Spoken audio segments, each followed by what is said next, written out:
আসসালামু আলাইকুম প্রিয় দর্শক শ্রোতা, অত্যন্ত আনন্দের সহিত আপনাদেরকে একটি সুখবর দিচ্ছি। আমাদের সামনে যে সৌদি খেজুরের ছোট গাছটি দেখতে পাচ্ছেন, এটির যে অফশোর চারা আছে সেই চারায়ও কিন্তু বাধা চলে এসেছে। আপনাদেরকে দেখাবো, এটা হচ্ছে ছোট মাতৃ গাছ। আলহামদুলিল্লাহ 5 বছর চলছে, তৃতীয়বারের মতো বাধা এসেছে এই গাছটিতে, এবং এটি থেকে দুটি অফশোর চারা অপসারণ করেছি অলরেডি। আর এই যে বাদাটি দেখছেন, এটি 2023 সালের যে ফল এসেছিল সেই বাদাটির এখনও চিহ্ন রয়ে গেছে।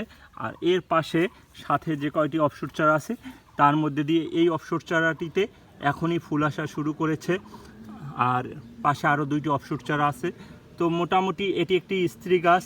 এর পাশে অনেকগুলো গাছ আছে। আশা করি ইনশাল্লাহ অনেক গাছেই বাধা চলে আসবে অফশোর চারায়। আপনারা ভালো থাকবেন, দোয়া রাখবেন, আমাদের চ্যানেল পায়রা ফার্মকে সাবস্ক্রাইব করবেন। আল্লাহ হাফেজ।